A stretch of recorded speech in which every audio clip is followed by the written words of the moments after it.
Cześć wszystkim, z tej strony Wiktor. Dziś mam dla Was popularny czołg T-72 w modyfikacji dla Wojska Polskiego M1R. Pojazd ma malowanie polskie oraz ukraińskie.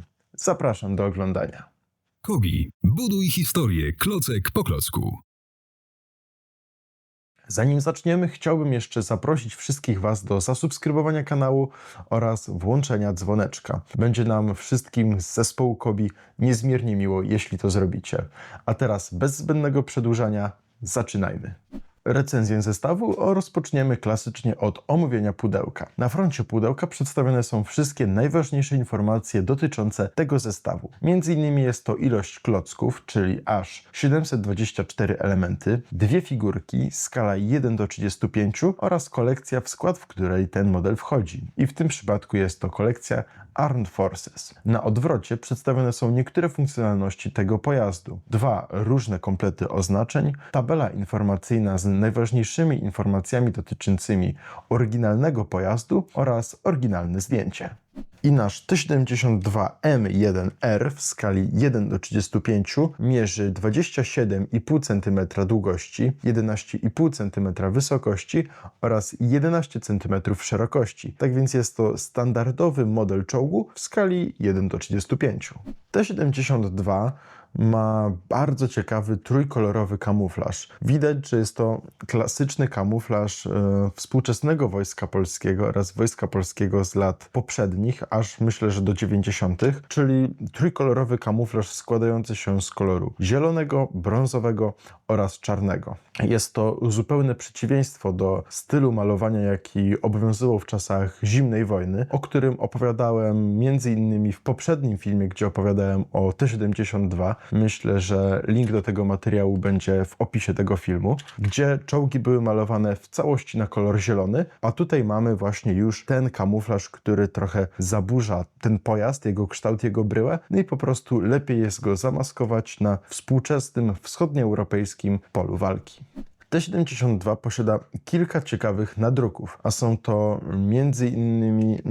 przede wszystkim spawy na jego przedniej płycie pancernej, które od razu rzucają się w oczy i są najbardziej widoczne. Ale oprócz tego ciekawym elementem jest specjalna lampa, właściwie specjalny odblaskowy znacznik, który jest prawie na chyba wszystkich pojazdach Wojska Polskiego obecnie, jak i te kilka lat temu. Oprócz tego mamy między innymi za pomocą nadruków odwzorowane skrzynki i mniejsze i większe pojemniki na wieży pojazdu, mniejszy włas, który znajduje się z tej strony, i mamy wielką flagę, która może być to zarówno flaga polska, jak i flaga ukraińska. Tak więc tutaj również znajdują się na tych oznaczeniach i emblematach nadruki. Oprócz tego T-72 za pomocą nadruków odwzorowany ma elementy przedziału silnikowego, między innymi tutaj znajduje się specjalna krata wentylacyjna, ale również nadruki znajdziecie na elementach kamuflażu. Na niektórych większych klockach, na przykład takich jak ten, znajduje się nadruk kamuflażu, bo po prostu jeden wielki klocek w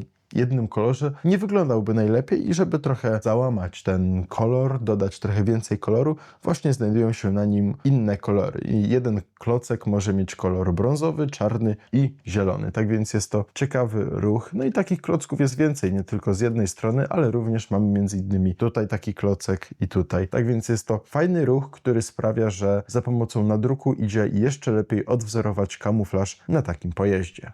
Teraz już możemy przejść do niektórych szczegółów konstrukcyjnych czołgu T-72M1R. Nasz model ma oczywiście obracaną w zakresie 360 stopni wieżę, która posiada ruchomą lufę potężnej armaty. Oprócz tego T-72 ma ruchome gąsienice. I te dwa elementy myślę, że sprawiają, że to są główne takie atuty i walory zabawowe tego modelu. Bo wiadomo, obracana wieża, ruchome działo, obrotowe koła, ruchome gąsienice, to jest podstawa. Ale oprócz tego nasz T-72 ma otwierany włas dla dowódcy, w którym, zobaczcie, można umieścić figurkę jednego z dołączonych do zestawu załogantów. Oprócz tego czołg T-72 ma kilka innych równie ciekawych i funkcjonalnych elementów, które lepiej jest widać po zdjęciu wieży. A są to m.in. otwierany przedział silnikowy. Zobaczcie, pod tą otwieraną klapą mamy bardzo starannie, bardzo szczegółowo za pomocą różnokolorowych klocków, ale także klocków z nadrukami odwzorowany przedział silnikowy, w którym znajduje się serce naszego T72, czyli potężny silnik. Oprócz tego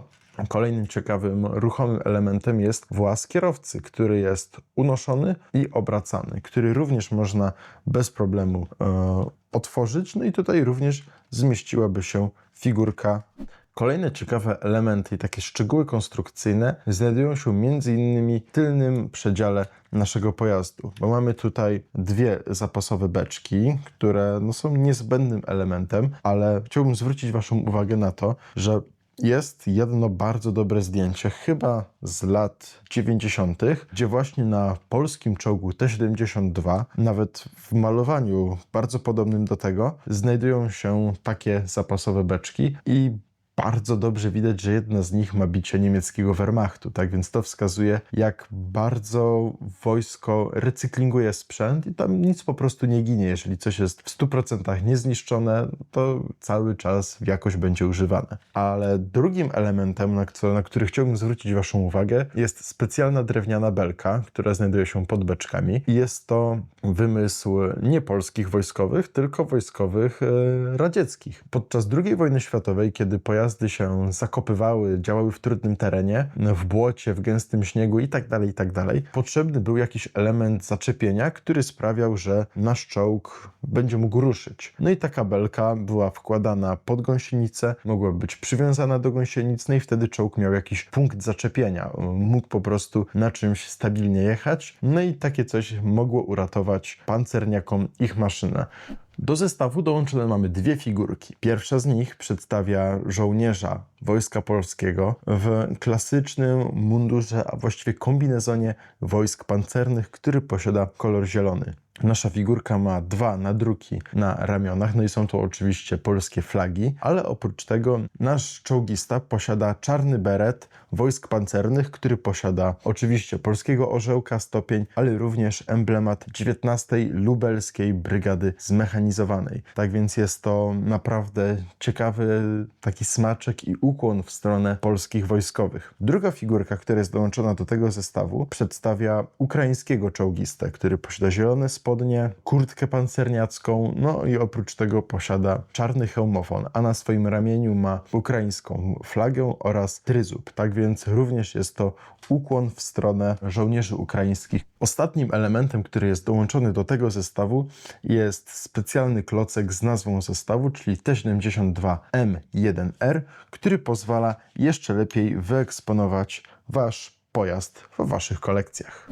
To już wszystko na dziś. Jeśli ten materiał Wam się spodobał, zachęcam do polajkowania i skomentowania, a jeśli wciąż tego nie robicie, to również do zasubskrybowania kanału Kobi. Do zobaczenia w następnej recenzji i pamiętaj, buduj historię, klocek po klocku.